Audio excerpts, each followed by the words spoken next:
자, 일곱 교회 시리즈 마지막 교회 라오디게아입니다. 마지막 교회인 만큼 이 일곱 교회 시리즈의 하이라이트이자 오늘날 우리 교회를 향한 예수님의 가장 강력한 메시지가 담겨져 있습니다. 여러분, 하나님과 예수님은 이야기를 만들어 가시는 분이시잖아요. 그래서 이 이야기의 순서도요 다 의미가 있고 뜻이 있습니다. 그래서 라오디게아 교회를 마지막에 둔 이유가 있습니다. 여기에 예수님의 그 절절하고도 간절한 마음이 담겨져 있는데, 여러분들 이 메시지를 우리를 향한 메시지로 받는 날이 되시길 주의 이름으로 축복합니다. 그냥 라오디게아 교회에게 했구나라가 아니라 나에게, 우리에게 주시는 말씀이구나 하고 받으시는 날이 되기를 주의 이름으로 축복합니다. 자, 먼저 라오디게아 지역의 특징에 대해서 우리 먼저 같이 살펴보도록 하겠습니다. 첫 번째, 이 지역은 어떤 특징이 있냐면요, 상업과 함께 금융이 발달했습니다. 특히 금융 중에서도 은행업이 굉장히 발달한 도시였습니다. 은행업이 발달했다라는 건 돈의 흐름이 매우 활발했다라는 거예요. 그만큼 경제 활동의 규모도 컸었고 또 체계적이었습니다.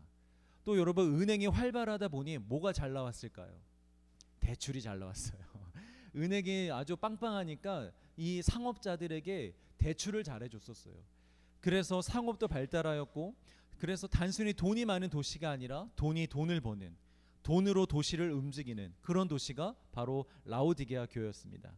자, 두 번째는 어떤 특징이 있냐면, 특별히 양털 산업이 매우 발달해서요, 고품질의 흰 양털 직물을 가지고 의류를 만들고 그 의류를 판매하는 산업이 굉장히 발달했습니다. 이런 파리지행 아시죠? 그 시절에 라오지행이었어요. 이 당시에 옷으로는 아주 유명한 곳이 바로 이 라오디게아 지역이었습니다. 자, 세 번째, 좀 특이한 특징인데요, 이 도시에 대학교들이 있었어요. 학교들이 있었는데 그 중에서 어떤 학교가 가장 유명했느냐? 안약을 만드는 학교가 가장 유명했어요. 여기서 만드는 안약이 이 눈병을 고치는데 너무 탁월했던 거예요. 그래서 주변에 있는 도시들의 이 눈병이 걸렸다면 다 라오디게아 교회로, 교회가 아니라 라오디게아 지역으로, 라오디게아 지역에 안약을 만든 걸 또 수출도 하고, 그래서 이게 굉장히 유명했던 지역이었습니다. 자, 이렇게 금융업, 의류업, 의료업, 산업까지 이렇게 발달하면서요, 어느 지역보다 돈이 많았어요. 이건 그냥 후대 사람들이 지은 농담인데, 금을 밟고 산다던 사대, 그 사대 지역 사람이 이 라오디게아 교회에 오면요, 이 지역에 오면 명함을 못 내밀었어요. 그만큼 수준이 달랐습니다. 돈이 굉장히 많았습니다. 일례로 지난번 사대교회를 볼 때 이 소아시아 지역에 큰 지진이 한번 났었다 그랬잖아요. 그때 대부분의 도시들이 다 무너졌었는데 라오디게아 교회도, 이 지역도 무너졌었어요. 그래서 당시 로마 정부가 사대뿐만이 아니라 피해를 입은 모든 도시들에게 경제적인 지원을 해줬는데, 유일하게 이 라오디게아, 이렇게 발음하기가 그렇게 어려워. 라오디게아 이 지역만 no thanks, 우린 괜찮아, 우린 지원 안 받아도 됩니다 할 정도였어요. 그만큼 돈이 많았어요. 지원을 받지 않아도 될 만큼. 그만큼 경제적인 자립이 매우 확실하고 튼튼한 도시였습니다. 자, 중요한 건 무엇이냐? 도심만 부자가 아니었고요, 이 지역에 사는 모든 사람들이, 시민들이 다 부자였고, 교회도 부자였고, 성도들까지도 다 부자였습니다. 완전 꿈과 환상의 도시죠, 여러분. 그런데 이 모든 것을 다 가진 것처럼 보이는 이 지역에 유일하게 없는 것이 하나가 있었습니다. 그게 뭔지 아세요, 여러분? 물입니다. 돈이 많아서 모든 걸 다 가졌는데 이 지역에 없는 것이 하나 있었어요. 물이었어요, 물. 깨끗한 지하수 같은 것도 얻을 수가 없었고, 심지어 농업용으로 쓸 강물도 전혀 없었습니다. 아마 물까지 있었으면 라오디게아 이 지역이 세상을 뒤집어 놨을 거예요. 근데 물이 없었어요. 그럼 라오디게아가 물을 어디서 얻었느냐? 물은 없지만 돈이 많잖아요. 그래서 주변 지역에다가 수로를 내는 거예요. 돈으로 수로를 내고 그 지역에 돈을 지불해서 우리에게 좀 물 좀 달라, 우리가 그냥 정도 것이 아니라 그 이상의 돈을 줄 테니 우리에게 좀 물 좀 내달라 하고 했던 거죠. 그래서 당시에 북쪽에는 히에라폴리스라는 도시가 있었는데, 이 도시는 온천수가 유명한 도시였습니다. 온천이 흘러 넘치는 곳이었어요.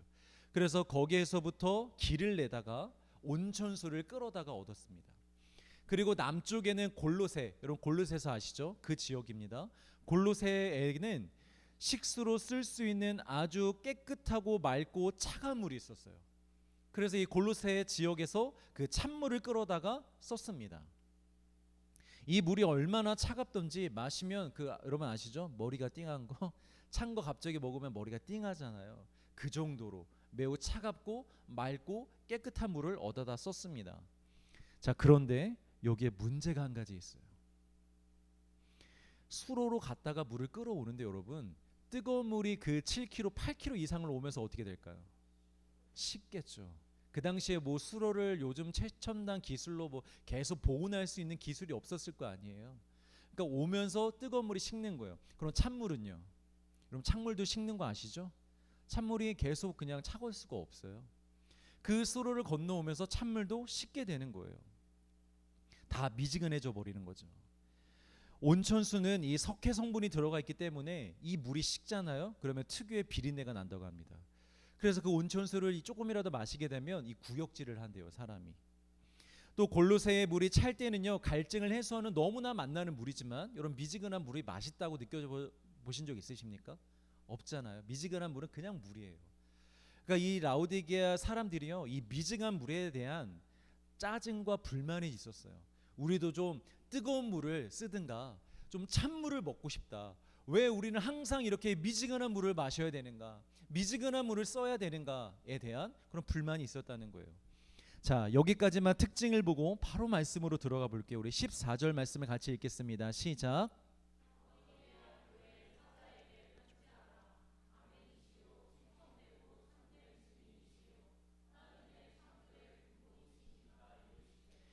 자, 여기서 아멘이시다의 아멘의 뜻이 무엇이냐면요, 확실하다, 진실하다, 그리고 변함이 없다라는 뜻입니다.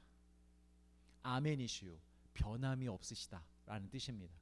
그리고 충성되다라는 건 또 어떤 뜻입니까? 역시 마찬가지로 흔들림이 없다, 변함이 없다, 끝까지 순종한다라는 뜻입니다. 자, 그리고 창조의 근본이라는 것은 예수님이 모든 생명과 은혜의 시작점이라는 것이죠. 자, 여러분, 예수님이 왜 이렇게 자기를 소개하시는지 감이 오시지 않나요? 안 오시는 것 같아요. 제가 설명을 해드릴게요. 그들이 불만을 가지고 있던 물은 그 근원지에서는 정말 좋은 물이었잖아요. 정말 유명한 온천수와 정말 유명한 찬물이었잖아요. 그런데 이 지역으로 오는 동안 변질되고 미지근해지고 쓸모가 없어져 버렸습니다. 그런데 예수님은 그런 존재가 아니라는 거예요. 창조의 근원으로서 태초부터 지금까지 존재해 오셨지만 변함은 없으신 분이다. 흔들리지 않고 구원의 일을 이루어 오셨으며 끝까지 하나님께 충성하며 순종함으로 십자가에 달려 죽으신 분이시다. 그리고 그 예수님은 너희들을 끝까지 사랑하시며 너희들을 끝까지 인도하실 분이시다 라고 예수님이 지금 자신을 소개하고 있는 것입니다. 히브리서 13장 8절입니다. 예수 그리스도는 어제나 오늘이나 영원토록 동일하시니라. 아멘.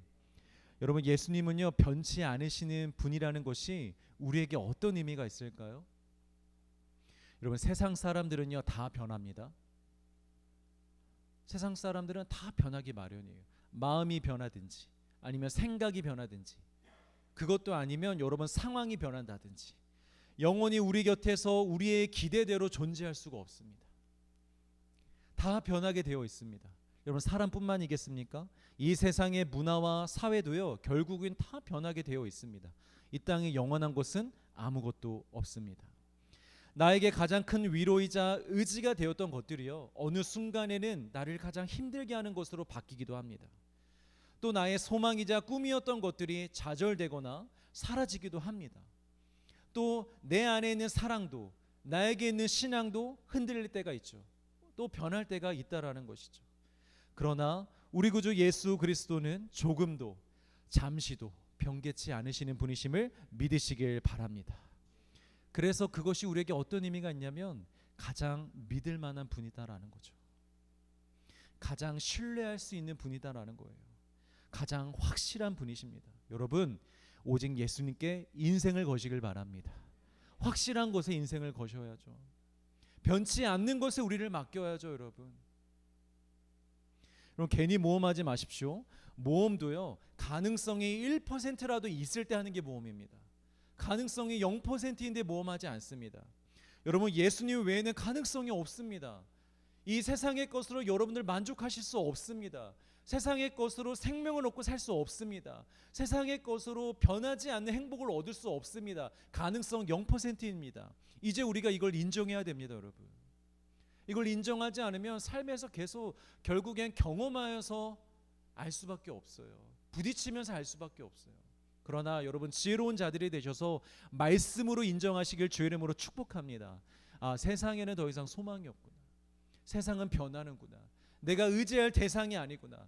내가 오직 붙잡고 의지할 대상은 누구? 예수 그리스도구나.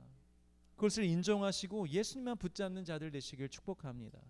자, 우리 15절과 16절을 읽습니다. 시작.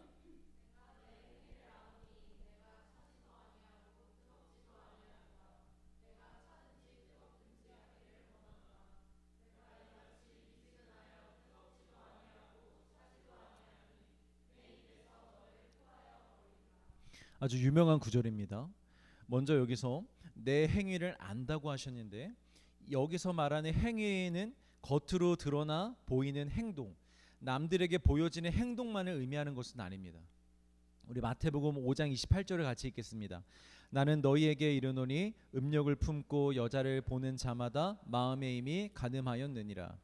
자, 예수님이 보시는 행함은 어디까지입니까? 마음까지입니다.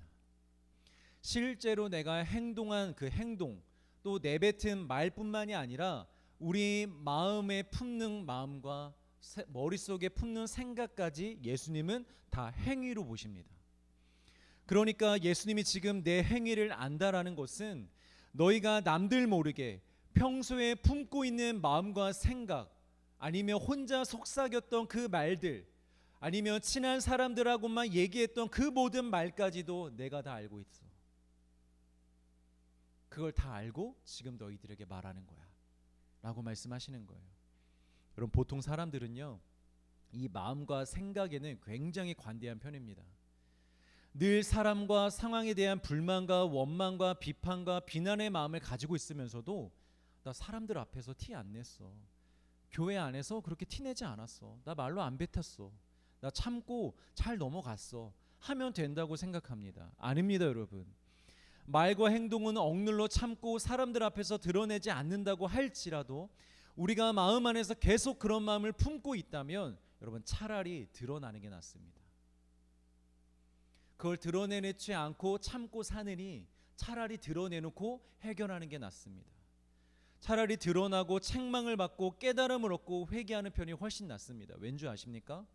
그런 마음을 품고 있는 건 독을 품고 있는 것입니다. 우리 영혼을 향하여 내 영혼을 병들게 하고 내 영혼을 죽이는 거예요. 근데 우린 그걸 인지를 못해요. 나 말로 안 뱉었으니까, 행동하지 않았으니까 괜찮겠지라고 생각하는데 아니에요, 여러분. 우리 마음이, 우리 영혼이 병들어가고 있는 거예요. 잠언에서도 말하잖아요. 사람의 생명이 어디에 달려있다? 마음에 달려있다. 생명이 마음에서 난다고 합니다. 여러분, 늘 마음을 살피십시오. 거룩하지 못한 생각과 마음이라면, 지극히 인간적인 마음이라면 목사님, 그게 제 솔직한 마음이에요 라고 합리화시키지 마시고 내버려 두지 마시고 우리의 영혼을 잠들게 하고 죽이는 마음임을 인정하시고 이제는 버리시길 바랍니다.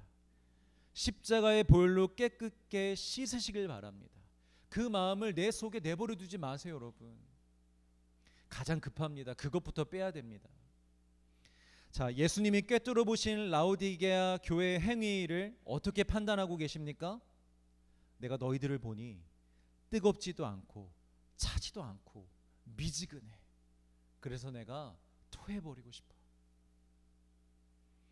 아마 라오디게아 교회 성도들은요, 이 메시지를 받았을 때, 이 말씀을 들었을 때 무슨 말인지 바로 알아들었을 거예요.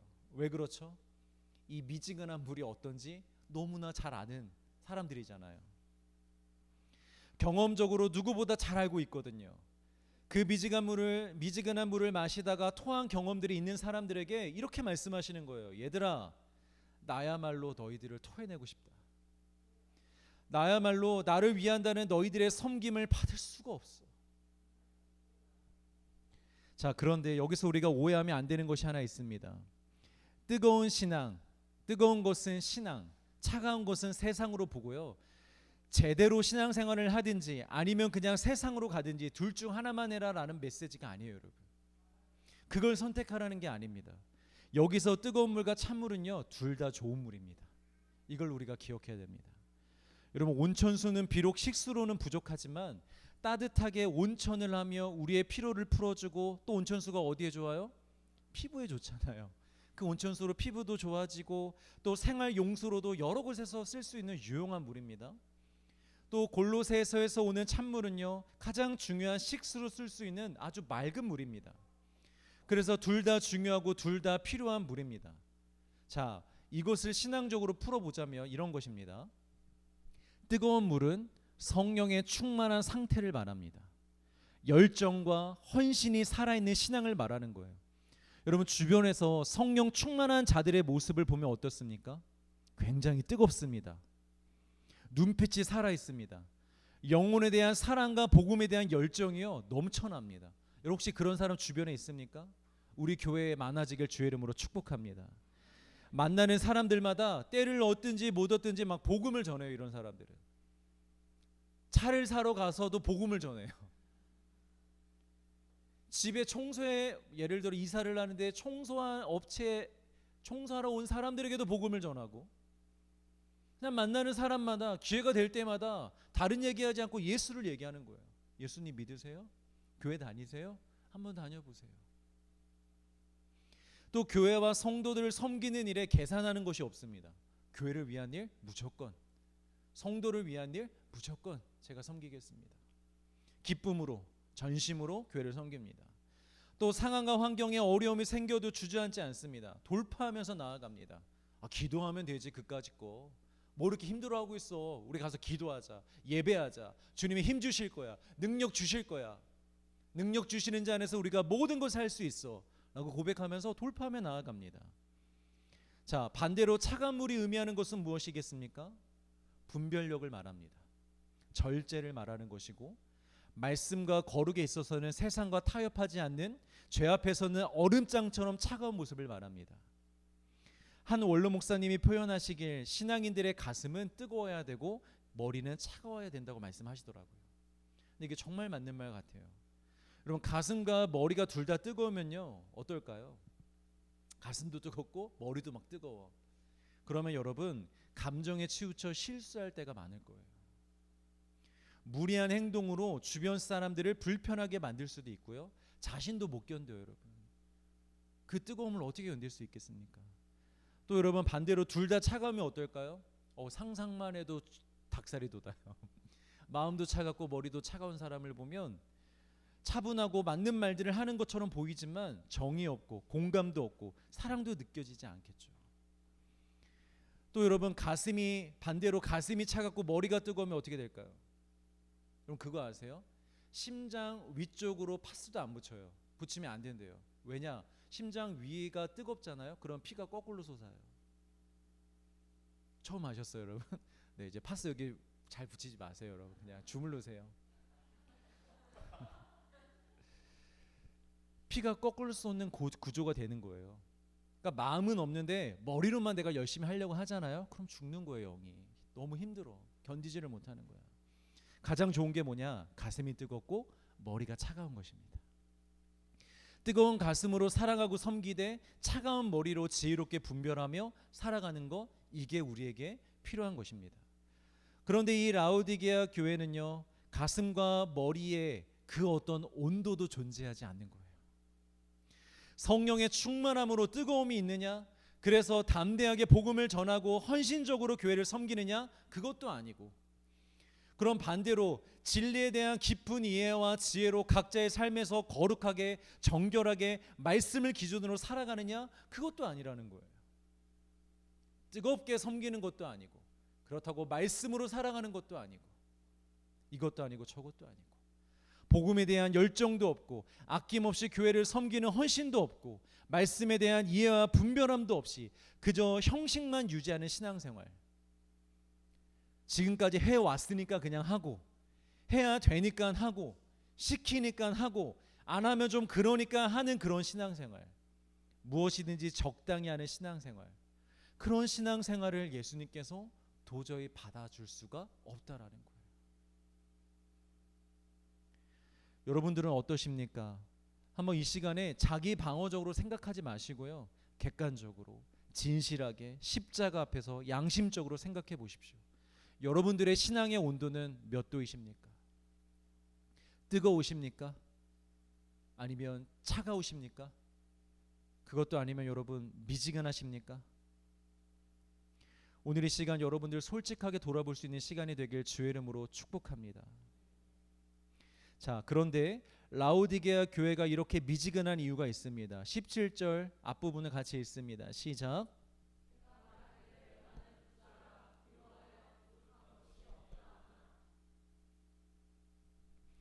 분명 그들은 부자입니다. 이 세상 살이에서는요, 부족한 것이 없습니다. 물 빼고 모든 것을 다 가진 자들이고 그 물조차도 돈으로 해결할 수 있는 사람들이었습니다. 남들은 아마 다 부러워했을 거예요. 우리 사대교회 때도 봤잖아요. 다 축복받은 교회로 여겼을 것입니다. 그러나 실상은요, 그 축복처럼 여겨졌던 것이 이들의 영적인 발목을 잡고 있어요.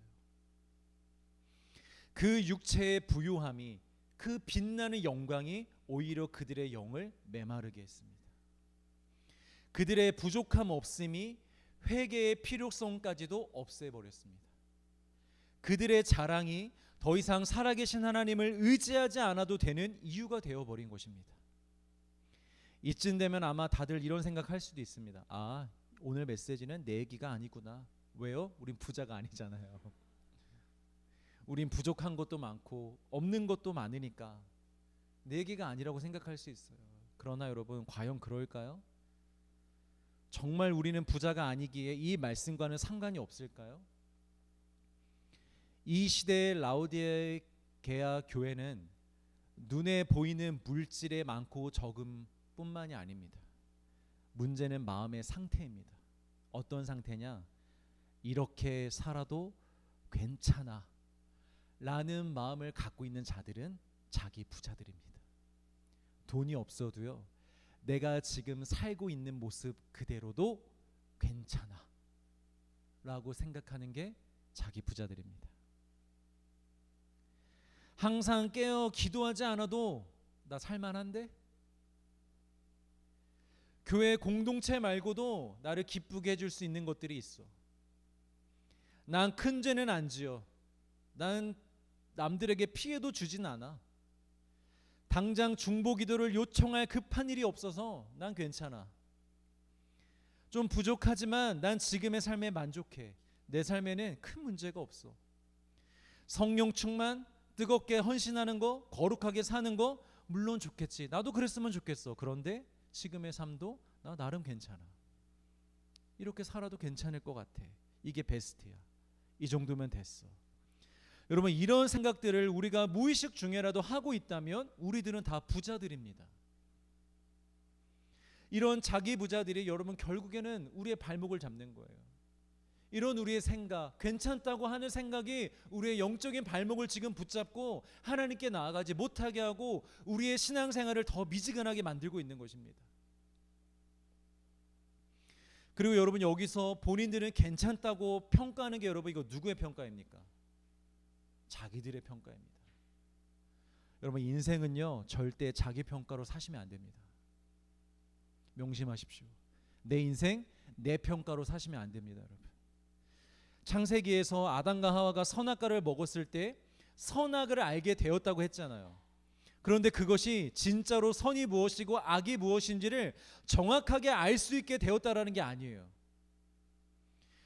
선과 악을 분별할 수도 없는데 지들이 하겠다고 나서게 됐다라는 말이에요. 이게 인간은 선과 악을 분별할 수 없어요. 이게 옳은지 그른지를 정확히 알 수 없어요. 판단할 수 없어요. 그런데 그때부터 지들이 판단하기 시작했다라는 말씀이에요. 이게 내가 보기에 괜찮은 거면 괜찮다. 내 생각에 옳은 것이면 그게 옳은 거야. 내가 느끼기에 나쁘지 않으면 문제가 없어. 라는 자기 평가가 그때부터 시작이 된 거예요. 여러분, 인류의 모든 문제가 여기서부터 시작된 것입니다. 자기 평가로부터. 자기가 생각할 때 아벨의 제사만 받아주신 것은 이건 납득이 안 가는 거예요. 이건 뭔가 잘못된 거예요. 그래서 아벨 죽인 거예요. 내가 평가해 보니까, 내가 판단해 보니까 이건 뭔가 잘못됐어. 아벨 일로 와, 너 죽어 하고 죽인 거예요. 자기들 생각에는 흩어지면 안 돼. 권력이 분산되면 안 돼. 기득권을 빼앗기면 안 돼. 그래서 바벨탑을 지은 거예요. 자기들 생각에는 하나님도 섬기되 우상도 같이 섬기면 이건 1+1 아닌가? 덤 아닌가? 누이 좋고 매부 좋은 거 아닌가? 우리 우상 한번 섬겨보자. 자기들 생각에, 자기들 평가로 그 우상까지도 섬긴 거였고, 자기들 생각에 하나님의 아들이 저런 동네에서 태어날 수 없거든요. 또 자기들 생각에 하나님의 아들이라면 종교 지도자들인 우리를, 제사장인 우리를 이렇게 대하실 수 없지. 그래서 예수님을 죽인 거예요. 다 자기들 생각, 자기들 판단, 자기들의 평가. 자기들은 문제가 없으며 잘 살고 있으며 다 다른 사람들이 문제라는, 환경이 문제라는 그 평가가 그들을 망가뜨린 거예요. 인생을 망가뜨린 것이고 이 인류를 망가뜨려 온 것입니다. 여러분, 자기 평가로 살지 마십시오. 자기 느낌으로도 살지 마십시오. 자기 생각으로도 살지 마십시오. 늘 겸손히 하나님의 말씀 앞에 무릎 꿇으시고 하나님의 말씀으로 나를 비추시고 그 하나님의 말씀으로, 하나님의 평가로 사시는 자들 되시길 주의 이름으로 축복합니다. 왜냐하면 우리에게는 한계가 있기 때문에 그래요. 우리의 평가는요, 한계가 있어요. 인간은 눈에 보이는 것만 생각하고요, 내가 아는 것 안에서만 평가하게 되어져 있습니다. 여러분, 우리 이거 인정해야 됩니다. 여러분들이 지금 생각하고 판단하는 것들 다 여러분들 틀 안에서만 판단하는 거예요. 그 사람을 몰라요. 그 상황을 몰라요. 대보지 않으면 우린 모르는데, 내가 아는 지식 안에서, 내가 생각하고 있는 그 바운더리 안에서 생각하고 판단하는 거예요. 그래서 여러분, 우리는 대부분 보이지 않는 영적인 거에 대해서는 판단할 수가 없어요. 그들이 모르고 있는 영의 상태 어떤지 한번 볼까요? 17절 뒷부분입니다. 시작.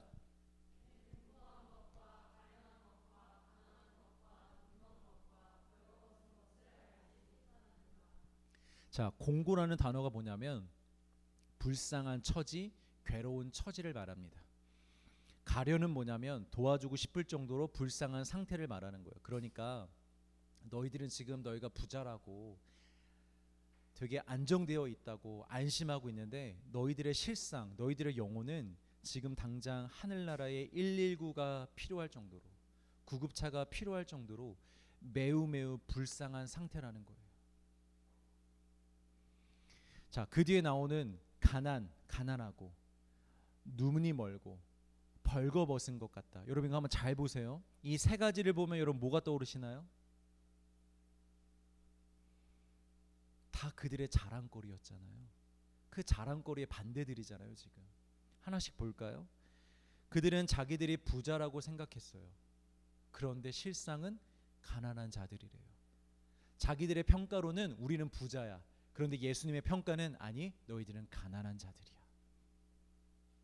자, 그들은 안약을 개발하여 눈병을 다 고쳐줄 수 있다고 자랑했어요. 그런데 정작 자신들의 영적인 눈은 멀었어요. 그들은 또 의료 사업에도 자신감이 있었어요. 최고급의 양털을 자랑했다고요. 라오지행. 그런데 정작 그들의 영혼은요, 벌거벗은 상태다라는 거예요. 여러분, 혹 육체적인 자랑으로 삼는 것이 있으십니까? 돈을 자랑이요 자부심으로 갖는 자들은요, 그 영혼이 가난할 가능성이 매우 큽니다. 또 인맥을 자랑하는 사람들, 인맥을 자부하는 사람들은요, 하나님과의 관계가 끊어져 있을 가능성이 매우 높습니다. 또 자신의 실력을 자랑하는 자들은 영적인 실력, 인내하고 사랑할 수 있는 능력이 없을 가능성이 매우 큽니다. 또 자기가 신앙적으로 남들보다 더 서 있다고 생각하는 사람은요, 곧 주저앉을 가능성이 매우 큽니다. 여러분, 조심하셔야 됩니다. 내가 자랑하고 있는 것이, 육체적으로 자랑하고 있는 것이 영적으로는 완전히 비어있고 없을 가능성이 크다는 것입니다. 여러분, 다시 한번 권면드립니다. 자기 평가에 빠지지 마시고 말씀과 예수님 앞에 엎드리시길 바랍니다. 그리고 예수님의 말씀을 들으십시오. 나에 대해서 말씀하시는 예수님의 말씀을 들으십시오. 나에 대해서 말씀하시는 예수님의 평가를 냉정하게 여러분 들으시길 바랍니다. 진단을 받으시고 처방을 받으시고 치료를 받으셔야 됩니다. 그래야 여러분 사는 거죠. 진단부터 잘못되면 여러분 병을 고칠 수가 있습니까? 어떻게 고쳐요, 여러분? 자, 라우디게아 교회에게 주시는 예수님의 처방전을 한번 볼까요? 이제 진단은 하셨어요. 너희들은 지금 영적으로 이런 상태야라고 진단을 하셨는데 어떤 처방을 주시는지 보겠습니다. 18절입니다. 시작.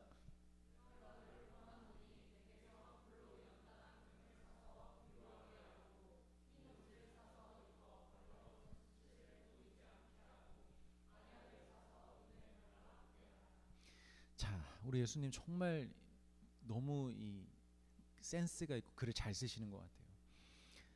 처방도요, 세 가지의 진단에 정확하게 처방을 내려주십니다. 첫 번째, 영적인 가난은 어떻게 해결하면 되냐? 불로 연단한 금을 사서 부유하게 하러 가십니다. 근데 여러분, 이게 무슨 말인지 아세요? 불로 연단한 금이란 불순물이 없는 순수한 상태를 말하는 거잖아요. 그런데 우리 보통 연단하면 우리는 고난만 생각합니다. 고난 중에 연단, 막 욕만 생각해요. 아, 고난이 있어야 연단이 되는 건가? 어쩔 수 없는 건가? 하면서 고난만 생각한다라는 거죠. 그런데 여러분, 꼭 그런 것은 아닙니다. 고난만 연단을 되는 게 아니에요. 하나님의 말씀에 내 삶을 맡겨드리고 그 말씀에 순종하기 위해 나를 죽이고 나를 십자가에 못 박고 나를 내려놓는 대가를 치러보면서 내 안의 불순물들이 제거되기도 합니다. 여러분 아시잖아요. 말씀대로 사는 것이 쉽습니까? 이렇게 말씀을 듣고 여러분 삶으로 가셔서 그 말씀대로 순종하려고 하면 그게 그냥 저절로 잘 되던가요? 막힘없이 나오던가요? 아니잖아요. 모든 말씀은요, 우리 인간의 본성을 거스릅니다. 그리고 우리의 이성과 늘 충돌하게 됩니다. 그래서 말씀대로 사는 것이 때로는 아프기도 하고 괴롭기도 하고 이해가 안 가기도 하고 인내가 필요한 거예요. 그런데 그걸 한번 넘어가 보는 거예요. 그 말씀을 한번 통과해 보는 거예요. 그러면서 우리의 불순물이 제거가 되는 거죠. 그게 말씀으로 연단을 받는 거예요, 여러분. 고난을 받는 것뿐만이 아니라 내가 말씀대로 살면서 부딪혀 보면서 힘들지만 고통스럽지만 괴롭지만 그래도 인내하고 지켜보면서 내 안의 불순물들이 빠져나가는 걸 경험하는 거죠. 그런데 만약 여러분 이런 훈련을 내가 안 받겠다고 이런 과정을 안 하겠다고 하잖아요. 그러면 그때 이제 고난밖에 없는 거예요. 왜 웃으세요? 정말이에요, 여러분. 내가 말씀으로 살려고 하지 않잖아요. 말씀으로 나를 훈련시키지 않으려고 하잖아요. 그러면 남은 방법이 여러분 고난밖에 없는 거예요. 뭘로 여러분 우리 훈련할 거예요? 뭘로 우리를 정금과 같이 단련시킬 거예요? 들을 게 있는 자들은 들을지어다. 여러분 고난받기 전에 말씀을 통과해 보시길 바랍니다. 두 번째로 흰 옷을 사서 입어 벌거벗은 수치를 보이지 않게 하라고 합니다. 여기서 흰 옷은 죄사함의 옷을 말합니다. 우리 요한계시록 7장 14절 말씀을 읽습니다. 시작. 네 주여 당신이 아시나이다 하니 그가 나에게 이르되 이는 큰 환난에서 나오는 자들인데 어린 양의 피에 그 옷을 씻어 희게 하였느니라. 예수님의 십자가 앞에서 진실로 회개하여 제사함을 받으라는 것인데 단순히 한 번 제대로 회개하라는 그런 소리가 아닙니다. 죄로부터 완전히 돌이키고 예수 그리스도로 옷을 입어 그리스도인의 정체성을 가지고 정결하게 살아가라는 것입니다. 그냥 한번 교회 나와서 예배 시간에 눈물 흘리며 간절히 진실로 회개하는 그 일회성의 회개를 말하는 것이 아니라 예수님을 받아들이고 진실로 회개하여 앞으로의 인생을 그리스도인의 삶으로 정결한 삶으로 살아가라는 거예요. 여러분 사람이요 옷만 바뀌어도요 태도가 바뀐다고 합니다. 이렇게 저처럼 지금 정장을 입고 있잖아요. 그러면 허리와 어깨가 좀 펴져요. 그리고 걸음을 걸어도요 힘이 있게 걷게 되고요, 바르게 걷게 되어 있어요. 그리고 행동에도요 절제함이 있습니다. 그런데 추리닝을 입는 순간 어떻게 될까요? 이상하게 이렇게 어깨가 말려요. 추리닝을 입게 되면 어깨가 말리고, 또 걸음도요 아주 편안하게 팔자 걸음이 됩니다. 행동도요 매우 자유분방하게 되죠. 미국의 어떤 유튜버가 이 노숙자들을 대상으로요 데려다가 머리를 아주 멋지게 깔끔하게 잘라주고 씻겨주고 정장까지 입혀주면서 완전히 다른 사람으로 만들어버리는 그런 콘텐츠들이 있었어요. 아마 아실 분들은 아실 거예요. 그런데 여러분 한번 생각해 보십시오. 그 노숙자들이 그날 그렇게 옷이 바뀌고 헤어가 바뀌고 깔끔하게 씻고 아주 멋지게 변화가 되었습니다. 그날 밤 그 노숙자들이 다시 길거리에 가서 자고 싶었을까요? 일반화할 수는 없겠지만, 다 그렇다고 말할 수 없겠지만 분명 그 순간에 다른 삶을 살고 싶었을 거예요. 전에는 의지도 없었는데, 다른 생각도 없었는데, 그렇게 변화된 옷을 보는 순간, 달라진 모습을 보는 순간 다른 인생을 살고 싶었을 거예요. 적어도 그날만큼은 호텔에서 자고 싶었을 것이고, 적어도 그날만큼은 침대에서 자고 싶었을 것이고, 적어도 그날만큼은 길거리에 당당하게 걸어 다니면서 내 모습을 사람들 앞에 뽐내고 싶었을 것입니다. 마찬가지입니다, 여러분. 우리가 그리스도로 옷을 입으면, 날마다 보혈의 피로 우리를 정결케 함으로 말미암아 예수로 옷 입으면요 우리의 삶의 태도가 바뀝니다. 삶의 방향과 목적도 달라집니다. 다른 삶을 살고 싶어 합니다. 내가 오늘 새벽에 예수님 오늘도 나를 정결케 하여 주시옵소서, 내가 예수님으로 옷 입습니다, 내가 오늘도 예수님과 동행합니다 라고 우리가 기도하잖아요. 고백하잖아요. 그 하루를 대하는 삶의 태도가 바뀝니다. 출근길에 막 사람들이 짜증나게 해도 이전에는 그냥 막 짜증을 내고 막 인상을 가득 쓰고 막 눈치 주고 막 팔꿈치를 몰래 막 명치를 치고 그러진 않았겠지만 여러분들이 막 그런 마음이었다면 이제 그런 마음이 아니에요. 양보하게 되고 선한 말을 하게 되고 사랑의 표현을 하게 되고 이 삶의 태도가 바뀐다라는 거예요. 여러분 그리스도로 옷 입으시길 주의 이름으로 축복합니다. 세 번째로 영적 소경에 대해서는요 안약을 사서 눈에 바르라고 합니다.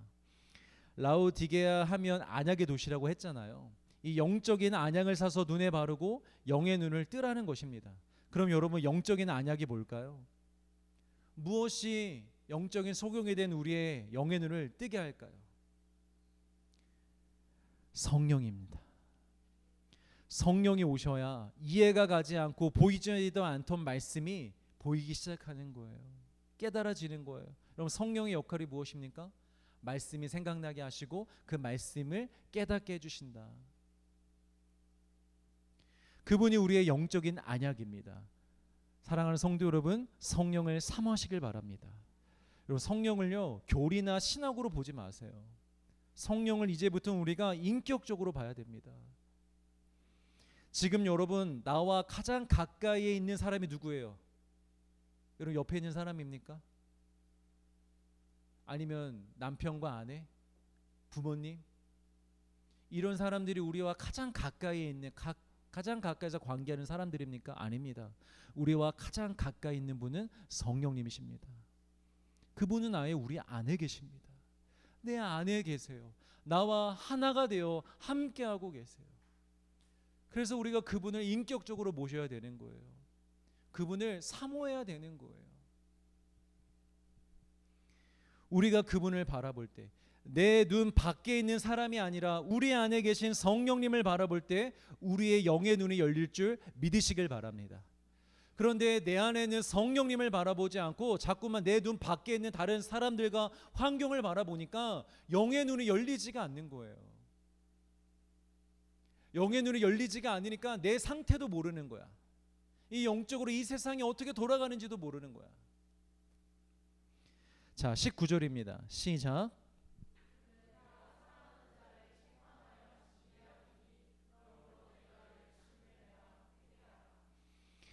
내가 너희를 사랑하지 않았다면 이렇게 말하지도 않았어 얘들아. 너희가 그렇게 영적 소경으로 살다가 심판받도록 내버려 뒀을 거야. 그러나 LOVE 러브. 사랑하니까. 내가 너희를 너무나 사랑하니까 이렇게 책망도 하는 거야. 그리고 앞으로도 나는 너희를 사랑하기 때문에 너희들의 이 말씀을 듣고 이렇게 살지 않으면 너희들을 징계할 거야. 왜냐? 사랑하니까. 그러니 교회야, 라오디게아 교회야, 영적으로 열심을 내. 그리고 진실로 회개해. 지금 돌이켜 라고 말씀하시는 거예요. 여러분, 열심을 내십시오. 이왕 신앙생활 하는 거 미지근하게 하지 마십시오. 여러분, 열심을 내십시오. 뭐 하나 맡아서 하잖아요. 최선을 다해서 하십시오. 죽게 하듯이 교회를 그냥 사람을 섬긴다고 생각하지 마시고 무엇이든지 죽게 하듯 여러분 열심히 하십시오. 예배를 드려도 여러분 열심으로 드리십시오. 마음을 다해 드리십시오. 이왕이면 10분, 20분, 30분 일찍 오셔서 미리 기도로 준비하시고 하나님 오늘 나의 예배를 받으시라고 이런 마음으로 정성껏 예배하십시오. 어떤 봉사와 헌신을 할지라도 여러분 열심히 하십시오. 누가 보더라도 야, 쟤 왜 이렇게 열심히 해? 라는 얘기가 들릴 정도로, 야, 쟤 좀 오버하는 거 아니야? 라는 소리가 들릴 정도로 여러분 열심히 하는 자들 되시길 바랍니다. 뜨거운 자들 되시길 주의 이름으로 축복합니다. 그리고 여러분 회개하십시오. 주님의 말씀으로 우리에게 분명히 이렇게 가르쳐 주실 때에, 진단해 주실 때에, 아, 주님, 제가 지금까지 아팠군요. 저에게 문제가 있었군요. 주님, 오늘 돌이키게 하여 주시옵소서 하고 진실로 회개하시길 바랍니다. 자, 우리 마지막 20절 같이 있습니다. 20절 시작.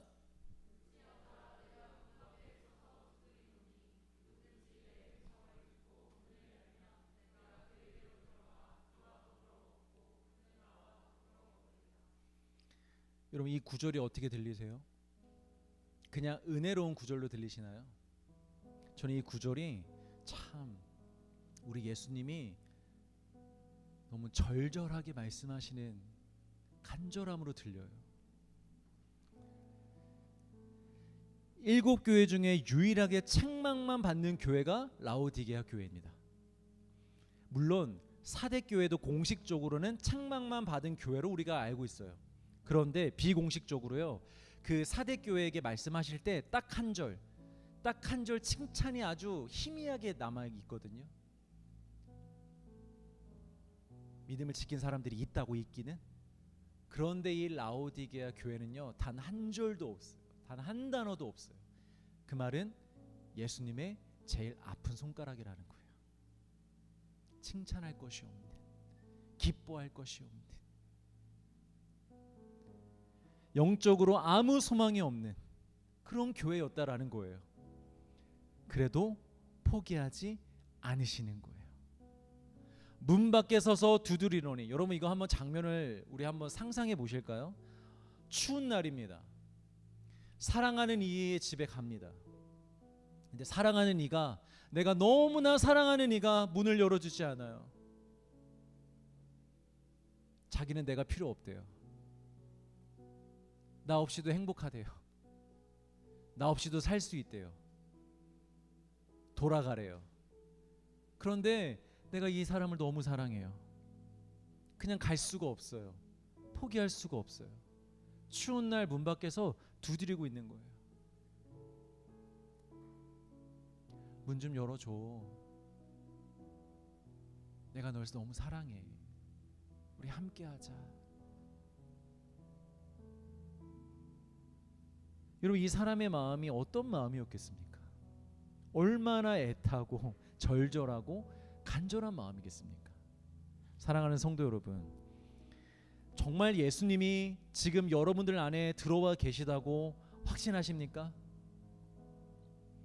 자기 평가 말고 여러분 말씀으로, 삶의 열매로 확신하십니까? 정말 매일 나는 죽고 예수로 살고 계십니까? 여러분 말씀으로 정말 정결하고 거룩하게 살고 계십니까? 여러분들에겐 정말 뜨거움과 차가움의 신앙이 다 있으십니까? 아니면 둘 중에 하나라도 있으십니까?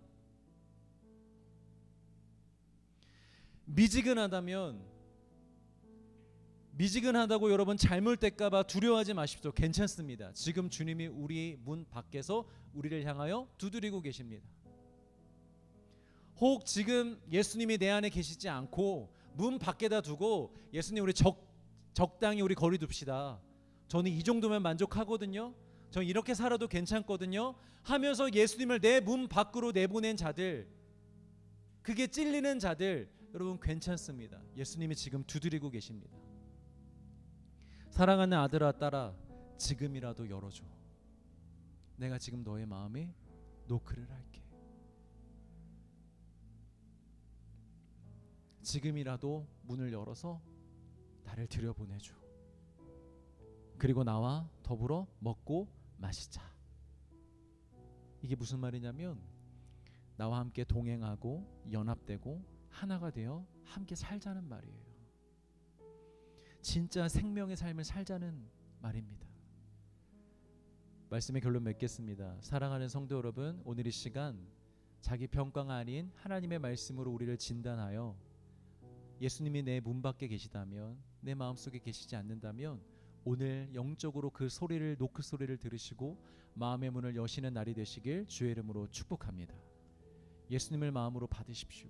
예수님을 들으십시오. 믿으십시오. 우리 같이 찬양하고 기도할까요?